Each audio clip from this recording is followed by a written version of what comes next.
Last year we did a video on how to negate sentences in English and German. Let's do a follow-up to that episode to talk about a specific case of negation that's a bit wonkier in English than it is in German. The sentence we're going to look at today is, "You must do that." What, that's it? Come on, man, that's easy. Is it though? Let's take a look at it. How would we negate this sentence in English? You might think we could just throw the word "not" in there. You must not do that. Oh, wait a minute. What happened there? What happened there? We negated the wrong part of the sentence. Let's take a step back. What does "you must do that" mean? It means you are required to do that. It's mandatory. You don't have a choice. It's not optional.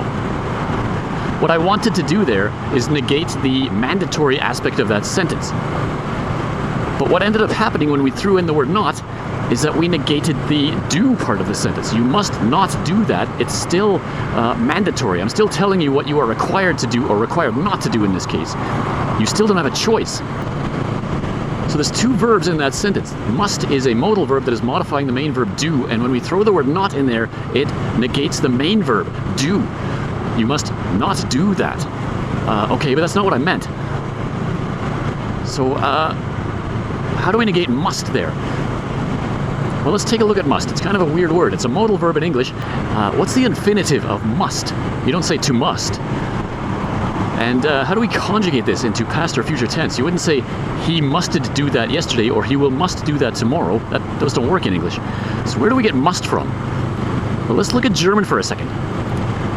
"You must do that" in German is "Du musst das tun." Okay, now we clearly see where the English word "must" comes from. It comes from "must" in German, which is a conjugation of müssen. That's the infinitive. So what's the matching infinitive in English? Well, in English, another way to say "you must do that" is to say "you have to do that." The infinitive is "to have to." Okay. And now we can conjugate it into other tenses. He had to do that yesterday, past tense. He will have to do that tomorrow, future tense. And now we have an extra option for jaywalking. Now we have an extra option for negating the sentence in English. You can say "you don't have to do that." Okay, great. Do not have to negates the mandatory aspect of that sentence and not the do part. And yes, we technically added another instance of the verb do to that sentence. You do not have to do that. There's two do's in there. But the first do is only there so we can negate it. We want to negate the mandatory part of the sentence. You do not have to do that. Great. We have successfully negated the sentence in English. So how does this mess translate into German? Well, if any of this sounds vaguely familiar to you so far, it's because I am stealing this lesson directly from Michel Thomas. Michel Thomas was a polyglot and a fantastic language teacher. He's sadly no longer with us, but for many years he taught multiple languages, including German. And when I first started out learning the German language many years ago, I started with the recordings of the Michel Thomas German lessons, which were great. But Michel Thomas was very old. And I don't mean that in an age insult kind of way. What I mean to say is that he, and I don't think he himself was a native speaker of German. I think it was a second or third language to him. So when I say he was old, I mean to say that he learned German back in like the 1930s. That was almost 100 years ago now. And the problem is that a lot of the German that he knew is maybe a little dated today. So I'm going to tell you how it was explained to me by Michel Thomas. I want to put a big disclaimer up on the screen that this is wrong. But let's go through it. If you want to negate the sentence "Du musst das tun" in German, you might be tempted to think that you can just throw the word "not" in there, or "nicht" in German. Du musst das nicht tun. But now we have the same problem in German that we have in English, in that we have successfully negated the wrong part of the sentence. What we're saying is "you must not do that," which is not what we were trying to negate. So if we want to negate the mandatory aspect of that sentence, we have to switch, just like we do in English, we have to switch to a different word. Another way to say "you must do that" in English is to say "you need to do that." Need in German is brauchen.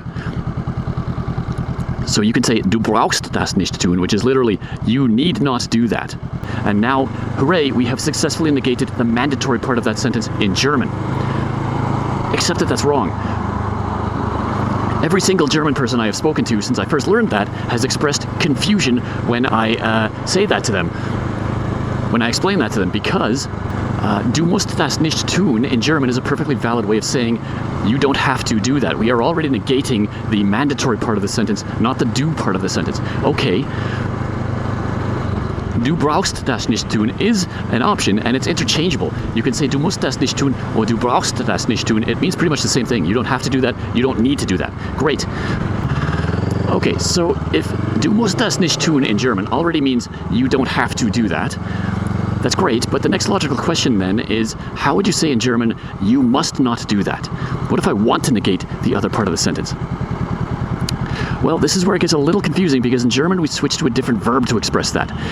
The verb they use in German for this is dürfen, and this is where it gets really confusing because dürfen translates to English as may, and may in English is horribly, horribly ambiguous. If you see a sentence like, he may not do that, you cannot understand that sentence in English without additional context.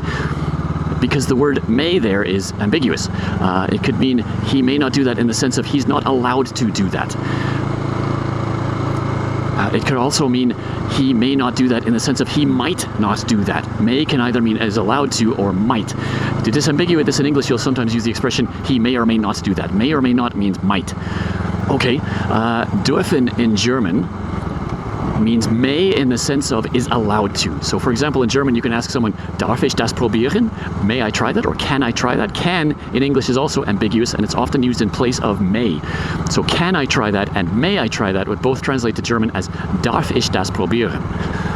Okay, dürfen is also used in the negation when we want to say must not. So you must not do that is du darfst das nicht tun. Literally, you may not do that, but it's stronger in German, at least to my ears, it's stronger in German than it is in English. You may not do that in the sense of it's against the rules, you're not allowed to do that. Now, in both languages, you can strengthen this by adding additional words to the sentence. For example, in English, you can say, you must absolutely not do that. It's extremely dangerous. In German, du darfst das auf keinen Fall tun. Darin liegt eine extreme Gefahr. And in the other direction, in both languages, you can soften it by switching to a different verb. For example, we have should in English, that's sollen in German. You can say, you probably shouldn't do that. I'm not saying you can't do that or are not allowed to do that. I'm saying it's not a good idea. Vielleicht solltest du das nicht tun. And in both languages, there's an additional option that involves the verb want or will in German, wollen. This can turn it into a friendly warning or maybe a not so friendly warning depending on tone of voice. You can say in English something like, you don't want to do that, buddy. Bad idea. In German, du willst das nicht tun, Kumpel. Schlechte Idee. Okay, pop quiz. Let's put all this knowledge into practice. This is a trick question, I'll warn in advance. If I wanted to say in German, I can't do that, how would I say that?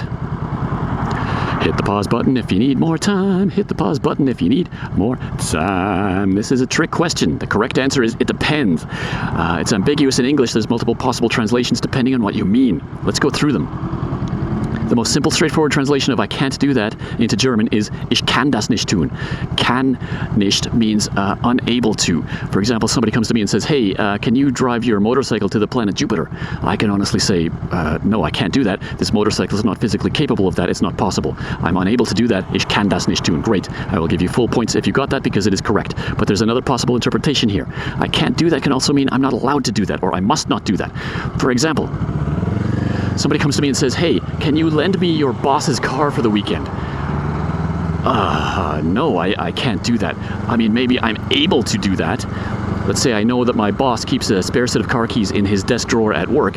I could go to his desk when he's not around, take those keys and give them to you without his permission, and you could have his car for the week. I'm able to do that, but it's against the rules, it's illegal, and it's a pretty rotten thing to do, so I can honestly say, again, in English, I can't do that. Can't in the sense of not allowed to. A better translation into German would be, ich darf das nicht tun. I may not do that, or I must not do that. Okay. I will give you full points if you got that, because it is also correct. But there's another possible interpretation here. I can't do that can also mean I don't want to do that. For example, somebody comes to me and says, hey man, can I borrow your motorcycle for like a month, maybe 2 months? I want to take an extended road trip. No, I can't do that.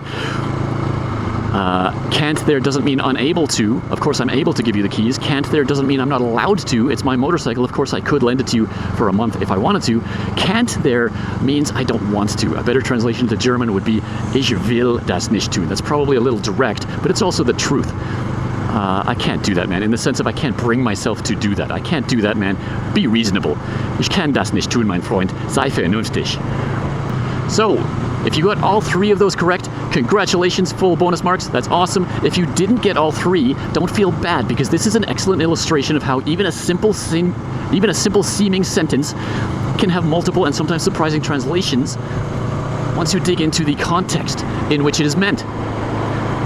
And this is one of the things I love about language learning, is that there's all these surprises and twists and turns all over the place. Even in a simple sentence, you can find a bunch of possible meanings. You have to read the situation and read the person who's speaking it. So that'll do it for today. We will see you next time on Lernen und Fragen.